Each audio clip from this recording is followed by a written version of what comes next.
Es la vida en este momento ahora y simplemente es un ojo atento, son los sentidos atentos. Estar, caminar, sentir, comer, mirar y después, solo después, escribir.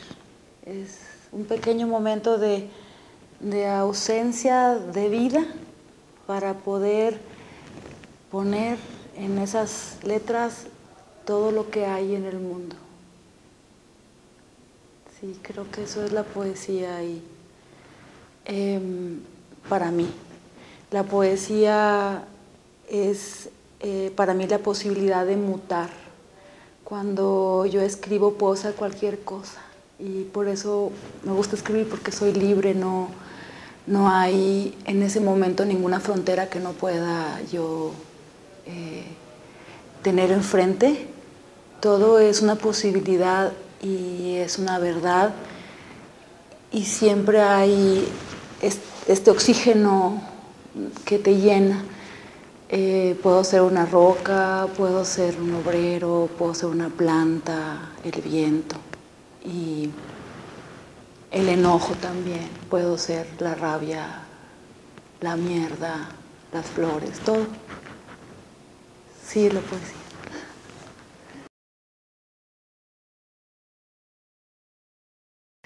En tiempos violentos uno lee un poema que incluso te puede hablar de esa misma violencia y uno la entiende y la busca transformar incluso.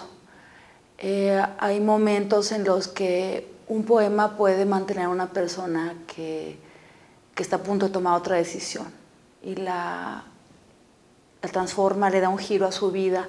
Con la poesía en estos tiempos violentos uno puede a la hora de escribir empezar a diseccionar y es muy curioso porque la poesía pareciera que está como a un lado de la violencia, pero no, también está ahí. Entonces cuando uno escribe lo que está pasando, lo entiende y sabe algo y entiendes algunas de las causas. Entonces yo creo que también es una posibilidad de iluminar una posible solución. O incluso con el hecho de nombrar las cosas, la gente se siente identificada y es como un espejo de la realidad. La poesía, como dicen los historiadores, es el pulso de este momento histórico, es lo más cercano, lo más profundo que se puede ir en una sociedad. Entonces, cuando uno quiere analizar un momento histórico, en este caso, pues hablando de la violencia o de los momentos violentos, los poetas dan muchos testimonios y entiendes lo que pasa a partir de la lectura de un poema en un momento, en una sociedad. Entonces sí es narrar lo que ocurre y también sana un poco las heridas porque uno ve retratado a los hijos muertos, a los que han caído, a los que tienen hambre, porque el hambre también es una forma de violencia inaudita que cubre muchas esferas aquí en nuestro país. Entonces es ponerle carne y ponerle sentimiento y ponerle un abrigo de entendimiento, de compasión y de devolver eso para que la gente lo vea y no se sienta incluso sola. Evidentemente la poesía no da de comer, no es un alimento para la gente que tiene hambre, no es directamente la solución a un problema, pero muchos poemas han inspirado movimientos de paz, por ejemplo, movimientos de conciencia que son importantes en este momento actual.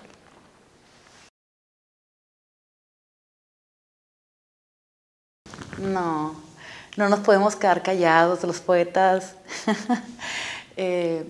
Yo creo que nos gusta el silencio cuando contemplamos el mundo, pero todavía no hemos renunciado a la última parte, a ese último velo, para poder estar en el mundo que es la palabra. Entonces, aceptamos esta pues, capacidad, que por otro lado es una incapacidad de la contemplación y el disfrute, y estamos ahí. Yo siento que no es narrar lo que ocurre, es este vicio, esta necesidad por transformar en palabras lo que se percibe y a veces es superior a uno, porque a veces uno está contemplando un paisaje, estás tan arrobada, pero de pronto dices, no, es que esto lo tengo que plasmar, esto lo tengo que dejar, lo tengo que compartir con otros, incluso para mí, para recordarlo en otro momento.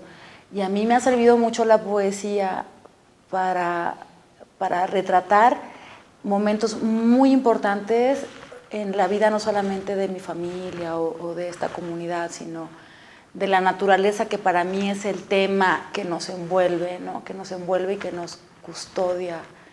Y no creo que tengamos remedio los poetas, vamos a seguir narrando, esa es como nuestra misión.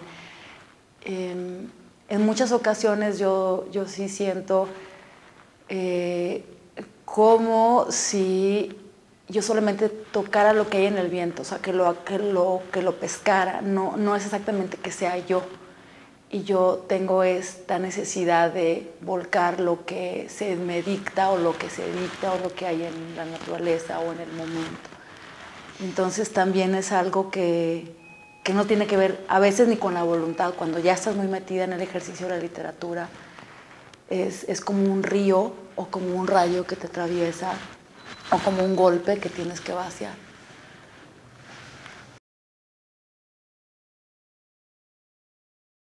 Para ser un poeta, lo único que hay que hacer es vivir, observar el mundo y luego escribir. Es como cualquier persona.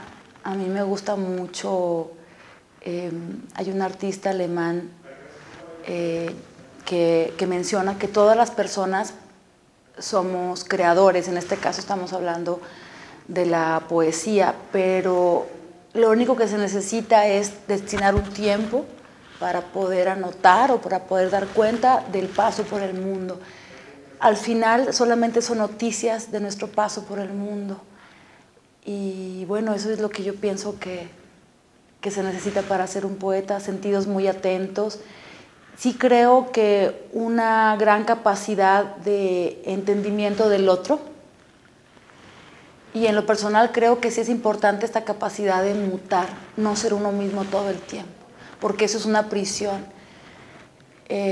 No creo en el estilo, por ejemplo, porque a veces las personas que empiezan a escribir se preocupan por tener un estilo, y yo pienso que la poesía es tan grande que el estilo te lo define el tema que estás abordando. Entonces para mí la poesía es como una forma geométrica que todo el tiempo está cambiando de colores, de tamaños, de intensidades. Entonces creo que lo que se necesita nada más es estar abiertos para poder captar todo eso.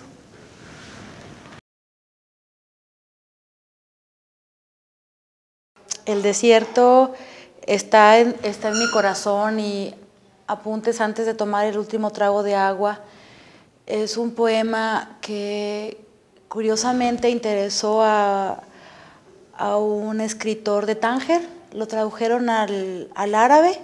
Fue una noticia para mí cuando fui a Tánger y él empezó a leer ese poema. Y para mí era como haber tatuado en la piel de la arena lo que yo no pude decir en español. Escuchar el ritmo y los versos en su boca yo creo que sí fue como la cristalización de ese poema. Había sonidos que yo no podía plasmar y que los traigo siempre cuando pienso en el desierto, y dije, esta es la lengua, este es el idioma en el que iba eso. Me gustaría aprender árabe. Y bueno, esa es una metáfora de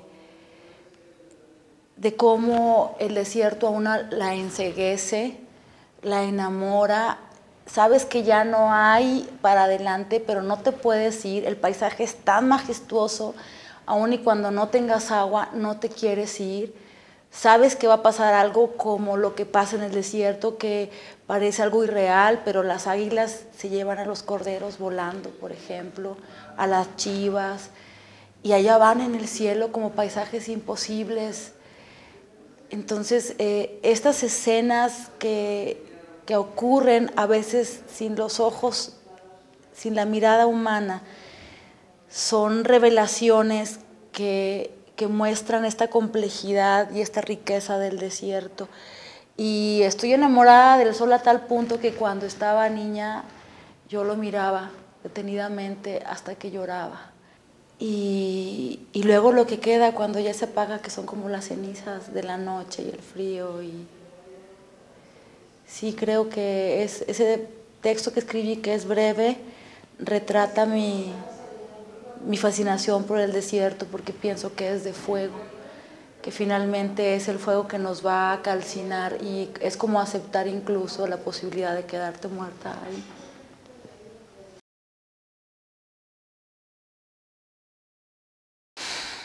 Pienso que nos falta tanta capacidad de escuchar al otro. Todos tenemos tantas razones tan justas para estar enojados con la corrupción de los gobernantes, con la corrupción de los funcionarios que usan el dinero del pueblo para comérselo en cenas privadas, para irse de vacaciones, para pagar votos. Estamos tan enojados con nuestros propios conciudadanos, con nosotros mismos, por aceptar dar mordidas, y unos a los otros siento que nos estamos consumiendo, que no hay este espacio para el diálogo. Creo que ahorita es importante que haya un oído crítico, que nos entendamos, pero que también podamos decir que las cosas ya no pueden seguir así. O sea, ya esto es demasiado, hay demasiado hambre interior, hay demasiado hambre exterior de justicia y ya no estamos para estar alabando a los políticos y a las personas que tienen capacidad de decisión, a los grandes corporativos, a nosotros mismos que hemos permitido esto. Hay que trascender esa parte y de verdad dialogar en la diferencia, porque incluso yo siento que a veces la gente más ilustrada está teniendo reacciones muy extremosas, muy extremistas, y hay una suerte de odio alimentado por la inteligencia que a mí no me agrada nada. Como digo, tienen razones para estar enojados y eso escinde, agrava y se ofende incluso a las personas, pero no se cuestionan las acciones. Entonces eso lo que hace es acrecentar esta diferencia, esta distancia en este país y no ponerle soluciones. Entonces yo creo que estamos en un momento en el que los partidos políticos deben de entender que ya no tienen cabida y nosotros tenemos que asumir esta posición crítica de respeto, porque no por decir las cosas bien dichas y con respeto se quita este riesgo incluso de decirlas, pero ya tenemos que tomar ese papel y decirles que ya no más, que ningún partido nuevo que se cree va a solucionar, porque todo es reproducir el mismo sistema, el mismo esquema, es llegar a un partido para no cuestionarlo, porque una vez que se está dentro de un partido, tiene que defenderse aún lo peor, entonces ya no es posible esto y creo que es el momento de la ciudadanía y de que cada quien en diferentes esferas, los creadores por una parte con sus obras de arte, los grupos civiles, todos vayamos abonando esta tierra para que las personas que ya han estado haciendo cosas excesivas sientan que están copados por todos los lados y que ya no pueden y que si van a presumir cuando hacen cosas terribles no tengan público ni nadie que les aplauda.